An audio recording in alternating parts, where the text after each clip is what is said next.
ଆପଣ ଠିକ୍ ଭିଡ଼ିଓରେ କ୍ଲିକ୍ କରିଛନ୍ତି କାହିଁକି ନା କେଜିଏ ନୁହେଁ 2 କେଜି ନୁହେଁ 5 କେଜିର ଆପଣଙ୍କର ଛତୁ ଅମଳ କରିକି ଦେବ ଏଇ ବେଡ୍। କେମିତିକା ପ୍ରସ୍ତୁତ କରିବେ ତାର ଟ୍ରିକ୍ ମୁଁ ବତେଇବି। ଦେଖନ୍ତୁ କେମିତିକା ମାଇସେଲିୟମ୍ ଗୁଡ଼ିକ ପୁରା ଗ୍ରୋ କରିଛି। କୁଟାର ସମସ୍ତ ଜାଗାରେ ଦେଖନ୍ତୁ ମାଇସେଲିୟମ୍ ପୁରା ଗ୍ରୋ କରିଛି। ଆଉ ସେ ମାଇସେଲିୟମ୍ରୁ ଦେଖନ୍ତୁ କେମିତିକା ସବୁ ଛତୁ କଢ଼ ଗୁଡ଼ିକ ଛୋଟ ଛୋଟ ଦେଖନ୍ତୁ ପୁରା ଛୋଟ ଛୋଟ ଅଛି, କିଛି ବି ବଡ଼ ହେଇଯାଇଛି। ତ ଦେଖନ୍ତୁ କେମିତିକା ସବୁ କଢ଼ ଗୁଡ଼ିକ ସବୁ ଦେଖାଯାଉଛି। ଦେଖନ୍ତୁ ଛୋଟ ଛୋଟ ପୁରା ଦେଖନ୍ତୁ ସବୁ ଜାଗାରେ କଢ଼ ପୁରା ଭରପୁର ହେଇକି ଅଛି। ତ ଏଇଗୁଡ଼ାକ ସବୁ ବଡ଼ ହେବ ଧୀରେ ଧୀରେ।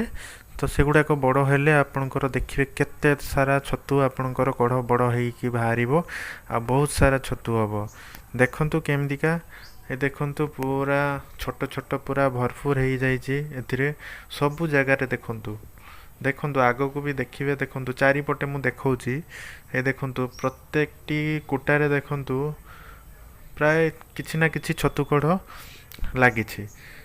ଦେଖନ୍ତୁ କିଛିଟା ବଡ଼ ହେଇଛି, ଦେଖନ୍ତୁ କିଛିଟା ବି ଛୋଟ ଅଛି।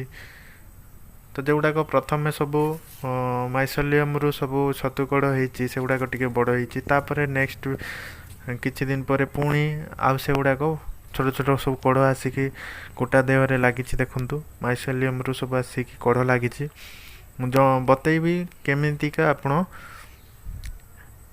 5 କେଜି ପର୍ଯ୍ୟନ୍ତ ଗୋଟେ ବେଡ୍ରୁ ଛତୁ ଉତ୍ପାଦନ କରିପାରିବେ। ଭଲସେ ଦେଖନ୍ତୁ ସାଇଡ଼୍ରେ ବି ଦେଖନ୍ତୁ କେତେ ବଡ଼ ବଡ଼ କଢ଼ ହେଇଗଲାନି। ଏଇଟା ମାତ୍ର 9 ଦିନର ବେଡ୍ ହେଇଛି।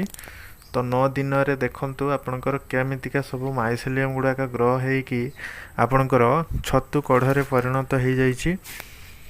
ତ ମୁଁ ବତେଇବି କ'ଣ ଟ୍ରିକ୍ ଲଗେଇ ଆପଣ ଏତେ ସାରା ଛତୁ ଅମଳ କରିପାରିବେ। ମାତ୍ର ଗୋଟିଏ ଟ୍ରିକ୍ରେ ଏତେ ସାରା ଛତୁ ଆପଣ ଅମଳ କରିପାରିବେ।